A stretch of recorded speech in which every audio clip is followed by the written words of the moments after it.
दशम श्रेणीर समस्त भाई और भौणी मानक पुणी थे स्वागत। आलोकर ये हूँ शेष भाग। समस्ते या शेष पर्यटन देखा और जहाँ भी डाउट आसूँ मत फोन करके जन पार। तो आम या पूर्व आलोकर प्रतिफलन जानी उत्तल दर्पण अवतल दर्पण आ समतल दर्पण केमती आलोक प्रतिफलित होता है जानिले। बर्तमान जाना आलोकर प्रतिसरण बा रिफ्राक्शन ऑफ लाइट। ये देख कौन हो आलोक गोटे मध्यम आ गोटे मध्यम को जाऊँच अर्थ वायु मध्यम काच मध्यम को जाऊँच पुणी काचरू कौन हो वायु को जाऊँच। ये हूँ गोटे ग्लास स्लाब हो कि नहीं। देख देख आलोकर गतिपथ केमती हो देख जानी हो ये हूँ आलोकर प्रतिसरण हो कि नहीं। तेल से भाया आउ गोटे एग्जांपल आम देखिपर। ये देख कौन हो जल भितर गोटे पाइप बुड़ीकी अच्छी हाँ कि नहीं। आउ किसी अंश बाहर अच्छी किसी भितर अच्छी ताले जलर पतन पाखु से कौन हो देख पाइपटा बंकैला भाया देखा यहाँ क्या जो हूँ ये आलोकर प्रतिसरण जो हूँ। ये वायु माध्यम आउ जल माध्यम दुईटा स्वच्छ माध्यम दरकार है। ये देख गोटे कौन हो लेंबू लेंबू को ग्लास भितर रखी दिखाई से ग्लास रे किछि पानी मध्य नियाई आम देखुचे लेंबूटा छोट लेंबूटा किंतु एते बड़ देखा जाउछि। निजे घरे मध्य तुम परीक्षा कर देखि पारो कारण ये तीनटा माध्यम हो गला वायु माध्यम काच माध्यम जल माध्यम तेणुक ये प्रकार है बुझीगला।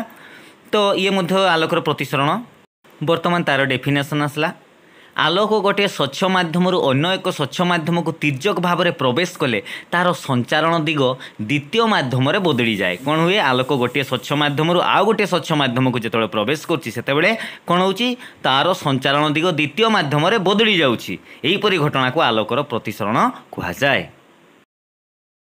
बर्तमान जानवा आयताकार काच स्लाब मध्य प्रतिसरण केमती होता है। या पूर्व आयताकार काच स्लाब आलोक पास करवार देखी सारी हाँ कि नहीं। ये कौन हो देख चित्र आउ थे आसीगला। ये चित्र कौन हो देख दुई थर प्रतिसरण होउछि। थरे वायु काच को प्रवेश करुछि पुणी काचरू आउ थे वायु को जाउछि। ताले दुईटा जगह प्रतिसरण होउछि। ताले को पॉइंट रे ओ पॉइंट आ ओडेस पॉइंट। प्रथम आग मु बुझाउछि तुमको ओ पॉइंट कथा ठीक अच्छे। ओ पॉइंट रे देख आपतित रश्मि हूँ ई ओ रश्मि है जो रश्मिटा आसी सी माने वायु काच को आसूची सी हूँ आपतित रश्मि आ अभिलंब हूँ एन एंडेस सी है अभिलंब तांको मध्य जो कोण सृष्टि है आपतित रश्मि आ अभिलंब मध्य जो कोण सृष्टि है आपतन कोण I1 आ से भाया ये देख आलोक रश्मिटा डटेड लाइन रे जीवा कथा किंतु जेतेबेले तार माध्यम परिवर्तन हो गला काच माध्यम को आसला सेतेबेले कोण है अभिलंब आड़ को बंकई आसला देख। तेणुक कौन हो कौन हो प्रतिसरण कौन किए हूँ एंडेस ओ ओडेस सी हूँ प्रतिसरण कौन बा R1 दिखाई। एठारे कौन हम I1 is greater than R1 हम बुझीगला। पॉइंट ताहले पुणी सेमती आस द्वितीय आउ जगह को ओडेस पॉइंट से आलोकर प्रतिसरण होती कौन हो काचरू वायु को जाइए आपतित रश्मि से कौन हम ओ ओडेस हूँ आपतित रश्मि आउ प्रतिश्रुत रश्मि हूँ ओडेस एच सी हूँ प्रतिश्रुत रश्मि। ताले आपतन कौन हो I2 दिखाई आउ प्रतिसरण कौन हूँ R2। ये देख तुम्हें I2 is less than R2 हूँ। ताले निजे जब देखीदेव परीक्षा करिकी एटा आम ग्लास स्लाब रे जो स्कूल खुला हम से तार प्राक्टिकाली कर ये कौन हम I1 सांगे देख I1 सांगे R2 सामान हम अर्थ जो रश्मिटा डटेड लाइन टणा ता सांगे सेकेंड रे जोटा प्रतिश्रुत रश्मि आसला से दुईटा परस्पर समांतर भाव में गति करबे बुझीगला। ताले ये है आयताकार ग्लास स्लाब रे प्रतिसरण। ताले मन रखिबो आयताकार ग्लास स्लाब रे जेतेबेले वायु माध्यम काच माध्यम को प्रवेश करुच्ची आलोक रश्मि सेतेबेले कौन होउची अभिलंब आड़ को बंकई आसुची पुणी काचरू जेतेबेले वायु को जाउची सेतेबेले कौन होउची पुणी अभिलंब ठारू दूरेई जाउची। कारण कौन कारण होउची वायु होउची आलोकीय लघु माध्यम आउ काच होउची आलोकीय घन माध्यम है। या परे आमे जानी पारबा प्रतिसरणांक जेतेबेले जानिबा ठीक अछि। आलोकर प्रतिसरण नियम तो कौन रही से नियम जानबा। आपतित रश्मि प्रतिश्रुत रश्मि आउ आपतन बिंदु ठारे दुईटी स्वच्छ माध्यमर व्यवधान पृष्ठ प्रति अंकित अभिलंब गोटिए समतल रही थाए। ये हूँ तार प्रथम नियम। द्वितीय नियम कौन दुईटी निर्दिष्ट माध्यम आउ गोटे निर्दिष्ट वर्णर आलोक पई आपतन कोणर साइन आउ प्रतिसरण कोणर साइन रो अनुपात एक स्थिरांक। ताले आपतन कोणर साइन आउ प्रतिसरण कोणर साइन रो अनुपात एक स्थिरांक हम। ये देख sine I by sine R equal to constant. या स्नेल को नियम कह जाए स्नेल नियम। ताले दुईटी निर्दिष्ट माध्यम कहुई हाँ कि नहीं ताहले एठी कौन हम ये जो स्थिरांक आम पाइले कन्स्टाट पाइले सी कौन हम से स्थिरांक को प्रथम माध्यम तुलन में द्वितीय माध्यम प्रतिसरणांक कहुए बा रिफ्राक्टिव इंडेक्स बोलिकी कहुए थाए। वर्तमान आम प्रतिसरणांक संपर्क में संपूर्ण तथ्य जानिबा ताहले कौन अच्छी रिफ्राक्टिव इंडेक्स आलोक रश्मि गोटे स्वच्छ मध्यम अन्य गोटे स्वच्छ मध्यम को प्रवेश कले द्वितीय मध्यम तार गतिपथर दिगरे परिवर्तन हुए आम जाचे गोटे मध्यम स्वच्छ मध्यम आउ गोटे स्वच्छ मध्यम को जिते प्रवेश कर द्वितीय मध्यम कौन हो तार दिगरे परिवर्तन हो जाऊँगी केतबेले होची जेतेबेले तिर्यक भाव में प्रवेश करछि सेतेबेले दिगरे परिवर्तन होउछि हाँ कि नहीं दुईटी निर्दिष्ट माध्यम पई एही दिग परिवर्तन परिमाण प्रतिसरणांक उपर निर्भर करे मन रखिबो कहा उपर निर्भर करिवो सी दुईटी माध्यमर प्रतिसरणांक उपर निर्भर करिवो ताले दुईटी माध्यम आलोक संचारणर आपेक्षिक बेग सहित प्रतिसरणांकर संपर्क अछि दुईटी माध्यम आलोक संचारणर आपेक्षिक बेग आलोक केते परिवेग रे से माध्यम गति करुछि से बेग सहित संपर्क रोची कहार प्रतिसरणांकर ताले कौन भिन्न भिन्न माध्यम आलोकर बेग भिन्न भिन्न होता है जल रे आलोकर बेग जेतकी वायु रे सेतकी हेबो कि हेबोनी शून्य माध्यम तार अलगा हेबो काच माध्यम अलगा हेबो ताले मन रखिबा एटी दियाही शून्य माध्यम आलोकर बेग होउची सर्वाधिक सेटा केते 3 × 10⁸ मीटर पर सेकेंड जोटा कि आलोकर बेग गोटे दत्त माध्यम जुगल पाई प्रतिसरणांक सही दुई माध्यम आलोकर बेग उपर निर्भर करिथाय ताले प्रतिसरणांक जानिबा पाई हेले कोन दरकार से जो दुई माध्यम से दुई माध्यम आलोकर बेग जानबा धरि नबा प्रथम माध्यम आलोकर बेग v1 आउ द्वितीय माध्यम आलोकर बेग होउची v2 ताले प्रथम माध्यम तुलन द्वितीय माध्यम प्रतिसरणांक केते देखुच कौन कौच प्रथम माध्यम तुलन द्वितीय माध्यम प्रतिसरणांक ताकू सिंबल लिखुचे n21 अर्थ प्रथम तुलन द्वितीय माध्यम प्रतिसरणांक इक्वल टू कौन v1/v2 v1 किए v1 होउची प्रथम माध्यम आलोकर बेग v2 होउची द्वितीय माध्यम आलोकर बेग से भाया द्वितीय माध्यम तुलन प्रथम माध्यम प्रतिसरणांक n12 ताकू सिंबल लिखुचे इक्वल टू कौन हम से उल्टा हम v2/v1 हम बा द्वितीय माध्यम आलोकर बेग बाय प्रथम माध्यम आलोकर बेग हम जदि प्रथम माध्यम शून्य माध्यम हुए तेबे शून्य माध्यम तुलन द्वितीय माध्यम प्रतिसरणांक को द्वितीय माध्यम परम प्रतिसरणांक बा एब्सोल्यूट रिफ्रैक्टिव इंडेक्स कहा जाए संकेत कौन लिखुचे परम प्रतिसरणांक को n20 बा खाली n2 मध्य लिखा जाए है ताले जदि आलोकर बेग शून्य माध्यम बा वायु माध्यम c हुए कारण मन रख वायु माध्यम और शून्य माध्यम आलोकर बेगर डिफरेंस बहुत कम तेणुक ये लिखि दिहला शून्य माध्यम वायु माध्यम आलोकर बेग सी नेले कैपिटल सी हुए एवं अन्य एक माध्यम भी हुए तेबे शून्य बा वायु माध्यम तुलन सही माध्यम परम प्रतिसरणांक केते हेबो n इक्वल टू आलोकर वायु बेग बाय आलोकर माध्यम बेग बा n इक्वल टू आम कौन लिखिपार c/v सी हूँ आलोकर वायु बेग बा शून्य कहीपर शून्य बेग आउ v हूँ माध्यम बेग ताले गोटे माध्यम परम प्रतिसरणांक को सरल भाव सही माध्यम प्रतिसरणांक कहा जाए ताले मन रख formula n equal to c/v ये देख दि जाए गोटे टेबुल है वायुर प्रतिसरणांक दिखाई 1.0003 बरफर प्रतिसरणांक दिखाई केते 1.31 जलर प्रतिसरणांक दिखाई 1.33 है आल्कोहल 1.36 किरोसिन 1.44 तरलीकृत क्वार्च 1.46 बेंजीन 1.50 क्राउन काच 1.52 यही प्रकार सबू दिखाई एगुड़ा सबू मन रखिबो हैला परीक्षा रे केमती क्वेश्चन आसे मन रख हैला दिया हेथिबो जलर प्रतिसरणांक 1.33 तेबे जल रे आलोकर बेग केते ताले तुमे कौन करिवो प्रतिसरणांक दिखाई 1.33 अर्थ n equal to 1.33 then n formula कौन c बाई v c हूँ कि किए शून्य मध्यम आलोकर बेग सी बदल पुट करदेव के 3 × 10⁸ मीटर पर सेकेंड है तेल भीटा मिलज बुझेगा कि नहीं। आमे दुईटी माध्यम को जिते बड़े तुलना करवा है जो मध्यमर प्रतिसरणांक कम ताहा आलोकीय लघु मध्यम आउ जो मध्यमर प्रतिसरणांक अधिक ताहा आलोकीय घन मध्यम हम जमतीक वायु आउ काच हाँ कि नहीं वायुर प्रतिसरणांक कम आउ काचर प्रतिसरणांक बेसी तेणु वायु हेब लघु मध्यम आउ काच हेब घन मध्यम।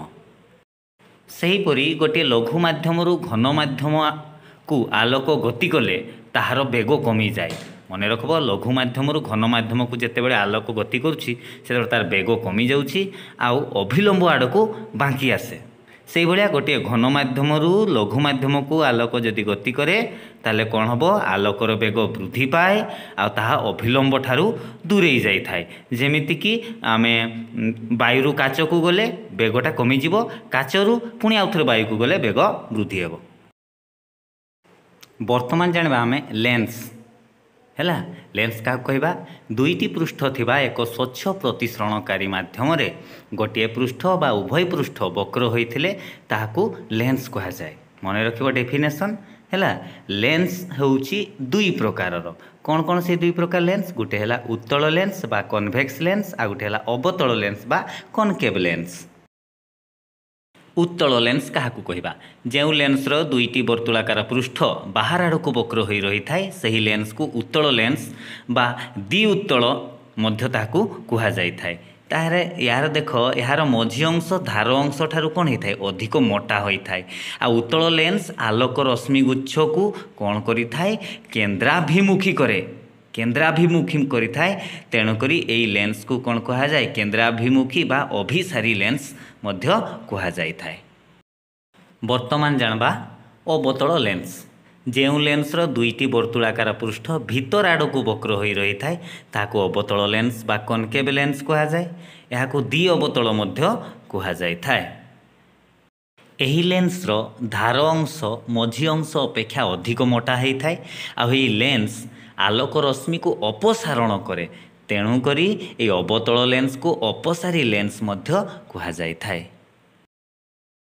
वर्तमान जानबा उत्तल लेंसर प्रमुख फोकस प्रमुख अक्ष सह समांतर थिबा अनेक गुड़ी आलोक रश्मि लेंस रे प्रतिसरण होला परे प्रतिश्रुत रश्मि गुड़िक लेंसर अपर पार्श्व अभिसारित होई प्रमुख अक्ष उपरे गोटे बिंदु रे मिलित होइथांती ए बिंदु को उत्तल लेंसर प्रमुख फोकस कहा जाए। ताले देख ये प्रमुख फोकस आलोक रश्मि समांतर आसला उत्तल लेंस रे प्रतिश्रुत होला परे लेंसर अपर पार्श्व गोटे बिंदु रे मिलित होला जोटा कि प्रिंसिपल एक्सिस उपरे रहिला हाँ कि नहीं से बिंदुटा को कौन कहवा प्रिंसिपल फोकस बा प्रमुख फोकस बिंदु बोली कहवा। वर्तमान अवतल लेंसर प्रमुख फोकस प्रमुख अक्ष सह समांतर थिबा केते गुडी आलोक रश्मि अवतल लेंस रे प्रतिसरण होला परे प्रतिश्रुत रश्मि गुड़िक प्रमुख अक्ष उपरिस्थ एक बिंदुरु अपसारित होई आसिला परि जଣା पड़े एही बिंदु को अवतल लेंसर प्रमुख फोकस कहा जाई थाए। ताले प्रमुख फोकस कोटा कहबा अवतल लेंसर प्रमुख फोकस कोठी रहउची लेंसर बाम पार्श्व जो पटु आलोक रश्मि आसला सही पटे देख एटी चित्र रे ये है प्रति कौन अपसारित रश्मि देख नाली डटेड रे करा हेची से जो बिंदु रे छेदला प्रमुख अक्षरे ताहाकू कहबा कौन अवतल लेंसर प्रमुख फोकस। लेंसर वक्रता केंद्र गोटे लेंसर दुईटी वर्तुलाकार पृष्ठ थाए प्रत्येक पृष्ठ गोटे गोलकर अंश होता है यही गोलकर केंद्र को लेंसर वक्रता केंद्र कहा जाए संकेत C1 और C2 अक्षर द्वारा सूचित करा जाए। देख ताले कन्वेक्स लेंस रे C1 और C2 दुईटा रहा सेमती कनकेव लेंस रे मध्य C1 और C2 दुईटा सेंटर ऑफ कर्वेचर रहा। आलोक केंद्र बा ऑप्टिकल सेंटर लेंसर मध्यबिंदु को आलोक केंद्र कहा जाए यहाँ संकेत ओ लिखा जाए चित्र देख से लेंसर मध्यबिंदु को ओ लिखाई सी हूँ आलोक केंद्र। वर्तमान लेंसर प्रमुख अक्ष लेंसर दुई वक्रता केंद्र दे जाइथिबा काल्पनिक सरल रेखा को लेंसर प्रमुख अक्ष कहा जाए। ये देख C1 और C2 को जोड़ीदेवा जदि आमे पाइबा प्रमुख अक्ष लेंसर द्वारक ବର୍ତ୍ତୁଳାକାର ଲେନ୍ସର ମଝିରେ ଯେଉଁ ବୃତ୍ତାକାର ପରିସୀମା ଭିତରେ ଲେନ୍ସ ପ୍ରତିସରଣ କରେ ତାହାର ବ୍ୟାସକୁ ଲେନ୍ସର ଦ୍ୱାରକ କୁହାଯାଏ। ଏଠି ଦେଖ ଚିତ୍ର ଦୁଇଟା ଦେଇଛି ମୁଁ। ଏଇ ଦେଖ ଭିତରେ ଯେଉଁ ବୃତ୍ତାକାର ପଥ ଦେଖାଯାଉଛି ସିଏ ହେଉଛି ଦ୍ୱାରକ। ଉତ୍ତଳ ଲେନ୍ସରେ ଆଲୋକର ଗତିପଥ ସମ୍ବନ୍ଧରେ ଜାଣିବା। ତିନିଟା କେସ୍ ମନେ ରଖିବା। ପ୍ରଥମ ହେଲା କ'ଣ, ପ୍ରମୁଖ ଅକ୍ଷ ସହିତ ସମାନ୍ତର ଭାବେ ଯଦି ଆଲୋକ ରଶ୍ମି ଆସି ଉତ୍ତଳ ଲେନ୍ସରେ ଆପତିତ ହେଲା ତେବେ ପ୍ରତିଶ୍ରୁତ ରଶ୍ମିଟି କ'ଣ F2 ଦେଇକି ଗତି କରୁଛି। F2 କିଏ? O ଆଉ C1 O ଆଉ C2 ମଧ୍ୟ ବିନ୍ଦୁ ହେଲା F2 ହେଲା ଫୋକସ୍ ବିନ୍ଦୁ, ପ୍ରମୁଖ ଫୋକସ୍। ସେଇଭଳିଆ ଯଦି ସେକେଣ୍ଡ କେସ୍ ଅପ୍ଟିକାଲ ସେଣ୍ଟର ଦେଇକି ଯଦି ଆଲୋକ ରଶ୍ମି ଆସିଲା O ଦେଇକି, ତାହେଲେ କ'ଣ ହେବ, ସିଏ ତା'ର କୌଣସି ବିପଥନ ହେବ ନାହିଁ, ସରଳ ରେଖାରେ ଗତି କରିବ। ସେମିତି ଆଉ ଗୋଟେ F1 ଦେଇକି ଯଦି ଆସିକି ଉତ୍ତଳ ଲେନ୍ସରେ ଆପତିତ ହେଲା ତାହେଲେ ପ୍ରତିଶ୍ରୁତ ରଶ୍ମିଟା କ'ଣ ହେବ, ପ୍ରମୁଖ ଅକ୍ଷ ସହିତ ସମାନ୍ତର ଭାବେ ଗତି କରିବ। ଏଥିରୁ ଯେକୌଣସି ଦୁଇଟି ରଶ୍ମି ଚିତ୍ରକୁ ନେଇକି ବସ୍ତୁର ଭିନ୍ନ ଭିନ୍ନ ସ୍ଥିତି ପାଇଁ ଉତ୍ତଳ ଲେନ୍ସରେ କିଭଳିଆ ପ୍ରତିବିମ୍ବ ଗଠନ ହେଉଛି ସେ ସମ୍ବନ୍ଧରେ ବର୍ତ୍ତମାନ ଆମେ ଜାଣିବା। ତାହେଲେ ପ୍ରଥମ କେସ୍, ବସ୍ତୁଟି ଅନନ୍ତ ଦୂରରେ ଥିଲେ କ'ଣ ହେଇଥାଏ, ଆଲୋକ ରଶ୍ମି ପ୍ରମୁଖ ଅକ୍ଷ ସହିତ ସମାନ୍ତର ଭାବେ ଆସିବ, ଆସିକି ଉତ୍ତଳ ଲେନ୍ସରେ ଆପତିତ ହେଲା ପରେ ପ୍ରତିଶ୍ରୁତ ରଶ୍ମି ଗୁଡ଼ିକ ପ୍ରମୁଖ ଅକ୍ଷର F2 ବିନ୍ଦୁରେ ଯାଇକି ମିଳିତ ହେବେ। ତେଣୁକରି ପ୍ରତିବିମ୍ବର ସ୍ଥିତି କେଉଁଠି ହେବ, F2 ଠାରେ ହେବ। ଆକାର କ'ଣ ହେବ, ଅତ୍ୟନ୍ତ କ୍ଷୁଦ୍ର ବିନ୍ଦୁ ସମ ହେବ। ଆଉ ତା'ର ପ୍ରକୃତି କ'ଣ ହେବ, ବାସ୍ତବ ଆଉ ଓଲଟା ରହିବ। ଦ୍ୱିତୀୟ କେସ୍ ନେବା, ବସ୍ତୁଟି 2F1 ଠାରୁ ଦୂରରେ ଥିଲେ। ପ୍ରଥମ ଅନନ୍ତ ଦୂରତାରେ ଥିଲା, ବର୍ତ୍ତମାନ ଆଉ ଟିକେ ପାଖକୁ ନେଇ ଆସିଲେ ଲେନ୍ସ ପାଖକୁ 2F1 ଠାରୁ ଦୂରରେ ରଖିଦେବା। ତାହେଲେ କ'ଣ ହେବ, ଆମେ ଦୁଇଟା ରଶ୍ମି ନେଇପାରିବା। ଗୋଟେ ପ୍ରମୁଖ ଅକ୍ଷ ସହିତ ସମାନ୍ତର ଭାବରେ ନେବା, ସେ ପ୍ରତିଶ୍ରୁତ ହେଲା ପରେ କ'ଣ ହେବ ଦେଖ, F2 ଦେଇକି ଗତି କରିବ। ସେଭଳିଆ ଆଉ ଗୋଟେ ଆଲୋକ ରଶ୍ମି ଅପ୍ଟିକାଲ ସେଣ୍ଟର O ଦେଇକି ନେବା, ସିଏ କ'ଣ ହେବ, ସଳଖକୁ ଯିବ। ତାହେଲେ ଯେଉଁ ବିନ୍ଦୁରେ ଛେଦ ହେଲେ ସେଇ ବିନ୍ଦୁରେ ସୃଷ୍ଟି ହେବ ପ୍ରତିବିମ୍ବ। ପ୍ରତିବିମ୍ବର ଟପ୍ ହେବ ସେଇଠି ତଳେ ହେଡ଼୍ଟା, ହଁ କି ନାହିଁ। ଆଉ ଫିଟ୍ଟା ଦେଖ ପ୍ରମୁଖ ଅକ୍ଷ ଉପରେ ରହିବ। ଦେଖ କ'ଣ ହେଲା, ତାହେଲେ କେଉଁଠି ସୃଷ୍ଟି ହେଲା ପ୍ରତିବିମ୍ବ, ପ୍ରତିବିମ୍ବର ସ୍ଥିତି ହେବ F2 ଆଉ 2F2 ମଧ୍ୟରେ। ଆଉ ଆକାର ହେବ ଦେଖ ବସ୍ତୁଠାରୁ କ୍ଷୁଦ୍ର ଆକାର ହେଉଛି, ଆଉ କ'ଣ ହେଉଛି, ପ୍ରକୃତି ବାସ୍ତବ ଆଉ ଓଲଟା। ତୃତୀୟ ପଏଣ୍ଟ ନେବା, ବସ୍ତୁଟି 2F1 ଠାରେ ଯଦି ରଖିବା, 2F1 ବା ଯେଉଁଟାକୁ C1 କହୁଛେ ହେଲା, ତାହେଲେ ସେଠି ଯଦି ରଖିବା ଆଲୋକ ରଶ୍ମି ପ୍ରମୁଖ ଅକ୍ଷ ସହିତ ସମାନ୍ତର ଗଲା ହେଲା, ଆଉ ପ୍ରତିଶ୍ରୁତ ହେଲା ପରେ କ'ଣ ହେବ, ସିଏ F2 ଦେଇକି ଗଲା। ଆଉ ଗୋଟେ ଆଲୋକ ରଶ୍ମି ଅପ୍ଟିକାଲ ସେଣ୍ଟର ଦେଇକି ନେଲେ, ତାହେଲେ ଯେଉଁଠି ଛେଦ ହେଲା ଦେଖିବ ସିଏ 2F2ର ଠିକ୍ ତଳେ ଛେଦ କରିବ ହେଲା। ତେଣୁକରି ଏଠି ଦେଖିବ ପ୍ରତିବିମ୍ବର ସ୍ଥିତି ହେବ 2F2 ଠାରେ, ଆକାର ହେବ ସମାନ ଆକାରରେ ହେବ। ବସ୍ତୁ ଯେତିକି ବଡ଼ ନେଇଥିବ ପ୍ରତିବିମ୍ବ ସେତିକି ଆକାରର ସୃଷ୍ଟି ହେବ, ଏବଂ ଏଠାରେ ପ୍ରକୃତି କ'ଣ ରହିବ, ସେଇ ସମାନ ବାସ୍ତବ ଆଉ ଓଲଟା। ଚତୁର୍ଥ କେସ୍ରେ ଦେଖିବା, ବସ୍ତୁଟିକୁ F1 ଆଉ 2F1 ମଝିରେ ଯଦି ରଖିଦେବା ତାହେଲେ କ'ଣ ହେବ, ଆଲୋକ ରଶ୍ମି ସେଇଭଳିଆ ପ୍ରମୁଖ ଅକ୍ଷ ସହିତ ସମାନ୍ତର ଭାବରେ ଗତି କଲା, F2 ଦେଇକି ପ୍ରତିଶ୍ରୁତ ହେଲା, ହଁ କି ନାହିଁ। ଆଉ ଗୋଟେ ଆଲୋକ ରଶ୍ମି ଅପ୍ଟିକାଲ ସେଣ୍ଟର ଦେଇକି ନେଇଯିବା, ଅପ୍ଟିକାଲ ସେଣ୍ଟର ଦେଇକି ନେଲେ ଯେଉଁ ବିନ୍ଦୁରେ ଛେଦ ହେବ ସେଇ ଦୁଇଟା ରଶ୍ମି ସେଇଠି ସୃଷ୍ଟି ହେବ ପ୍ରତିବିମ୍ବ। ତାହେଲେ ପ୍ରତିବିମ୍ବ କେଉଁଠି ସୃଷ୍ଟି ହେଲା, ତାହେଲେ ପ୍ରତିବିମ୍ବର ସ୍ଥିତି ହେଉଛି 2F2 ଠାରୁ ଦୂରରେ ହେଲା, ଏବଂ ଆକାର କ'ଣ ହେଉଛି ଦେଖ, ବସ୍ତୁର ଆକାର ଠାରୁ ବଡ଼ ହେଉଛି, ଅର୍ଥ ପରିବର୍ଦ୍ଧିତ ଆକାର ହେଉଛି ହେଲା। ଆଉ କ'ଣ ରହିଲା, ପ୍ରକୃତି ହେଉଛି ବାସ୍ତବ ଆଉ ଓଲଟା। ପଞ୍ଚମ କେସ୍ ଦେଖିବା, ବସ୍ତୁଟି F1 ଠାରେ ଯଦି ନେବା କ'ଣ ହେବ, ଆଲୋକ ରଶ୍ମି ପ୍ରମୁଖ ଅକ୍ଷ ସହିତ ସମାନ୍ତର ଗଲା, ପ୍ରତିଶ୍ରୁତ ହେଲା ପରେ F2 ଦେଇକି ଗତିଗଲା। ପୁଣି ଆଲୋକ ରଶ୍ମି ଅପ୍ଟିକାଲ ସେଣ୍ଟର ଦେଇକି ନେବା, ଦେଖିବା ଏମାନେ ପାଖାପାଖିରେ ଛେଦ କରୁନାହାନ୍ତି, ସମାନ୍ତର ଗଲା ଭଳିଆ ଜଣାପଡ଼ୁଛନ୍ତି, ହଁ କି ନାହିଁ। ଅର୍ଥ ୟାଙ୍କର ଛେଦବିନ୍ଦୁ ବହୁତ ଦୂରରେ ସୃଷ୍ଟି ହେବ। ତେଣୁକରି ଏହାର ପ୍ରତିବିମ୍ବର ସ୍ଥିତି ହେବ କ'ଣ, ଅନନ୍ତ ଦୂରତାରେ। ଆକାର କ'ଣ ହେବ, ଅତ୍ୟନ୍ତ ପରିବର୍ଦ୍ଧିତ, ଏବଂ ତା'ର ପ୍ରକୃତି ରହିବ କ'ଣ, ବାସ୍ତବ ଆଉ ଓଲଟା। ବର୍ତ୍ତମାନ ଶେଷ ପଏଣ୍ଟ ଇଏ ହେଉଛି ବସ୍ତୁକୁ ପୁରା ପାଖକୁ ନେଇ ଆସିବା, F1 ଆଉ O ମଧ୍ୟରେ ରଖିଦେବା, ଅପ୍ଟିକାଲ ସେଣ୍ଟର ମଧ୍ୟରେ ରଖିବା। ତାହେଲେ କ'ଣ ହେବ ଦେଖ, ପ୍ରମୁଖ ଅକ୍ଷ ସହିତ ସମାନ୍ତର ଆଲୋକ ରଶ୍ମି ଗତି କଲା, F2 ଦେଇକି ଗଲା, ପ୍ରତିଶ୍ରୁତ ହେଲା ପରେ ପୁଣି ଆଲୋକ ରଶ୍ମି O ଦେଇକି ନେବା। ତାହେଲେ ଦେଖ ସେଇ ପ୍ରତିଶ୍ରୁତ ରଶ୍ମି ଗୁଡ଼ିକ ଛେଦ କରୁନାହାନ୍ତି। ତେଣୁକରି କ'ଣ କରିବା, ଏଠି କ'ଣ କରିବା, ଅପସାରିତ ରଶ୍ମି ଗୁଡ଼ା ନେବା ହେଲା। ସେଇ ପ୍ରତିଶ୍ରୁତ ରଶ୍ମିର ବିପରୀତ ରଶ୍ମି ହେଲା ଅପସାରିତ ରଶ୍ମି, ସେ ଦୁଇଟା ଯେଉଁଠି ଛେଦ ହେଲା ସେଇଠି ହେବ ପ୍ରତିବିମ୍ବ। ତାହେଲେ କେଉଁଠି ସୃଷ୍ଟି ହେବ, ବସ୍ତୁ ଯେଉଁ ପାର୍ଶ୍ୱରେ ଅଛି ସେଇ ପାର୍ଶ୍ୱରେ ସୃଷ୍ଟି ହେବ। ଆଉ କ'ଣ ହେବ ଦେଖ, परिवर्धित हम आकार परिवर्धित आउ प्रकृति कौन प्रकृति आभासी आउ सड़ख मन रखिबो एठारे आभासी आउ सड़ख रोची। बर्तमान जानबा अवतल लेंस रे आलोकर गतिपथ से रश्मि चित्र माध्यम ताले प्रथम केस देख आलोक रश्मि प्रमुख अक्ष सहित समांतर भाव जदि आसिकी अवतल लेंस रे प्रतिश्रुत है ताले कौन होची F1 देकी अपसारित हेउची। सेकेंड पॉइंट आलोक रश्मि जदि ऑप्टिकल सेंटर ओ देकी जदि आसु थाए ताले कौन हम तार कौन विपथन हम ना सरल रेखार सी गति करिवो। थर्ड पॉइंट है आलोक रश्मि दिग जदि F2 आड़ को थिबो ताले कौन हम सी प्रतिश्रुत होला परे प्रमुख अक्ष सहित समांतर भाव गति करिवो। वस्तुर भिन्न भिन्न स्थिति पाई अवतल लेंस रे केमती प्रतिबिंब गठन होची जानिबा। एठी दुईटा मात्र केस अछि। वस्तुटी अनंत दूरतार थिले प्रतिबिंब गठन केमती होची जानबा।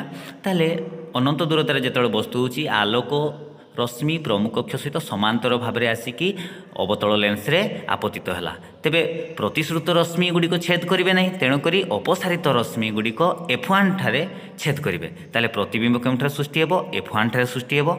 आकार रे कौन हम अत्यंत क्षुद्र बिंदु सम हम आउ प्रकृति कौन रहिबो आभासी आउ सड़ख।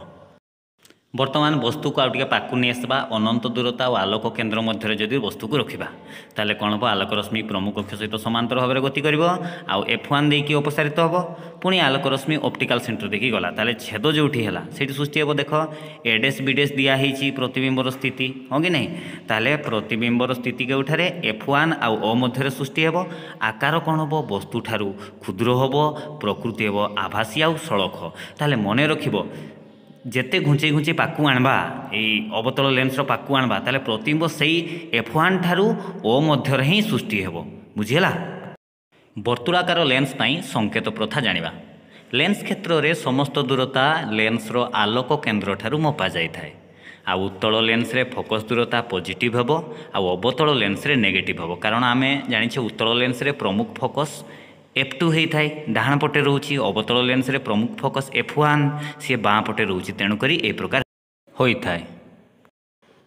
बर्तमान जानबा लेंस सूत्र बा लेंस फर्मूला कौन अच्छी फर्मूला देख 1/v - 1/u = 1/f आम दर्पण सूत्र रे जानी ये प्लस होता 1/v + 1/u = 1/f होता ये कौन है 1/v - 1/u = 1/f जोठारे u हूँ वस्तुर दूरता v हूँ प्रतिबिंब दूरता आउ f हूँ फोकस दूरता।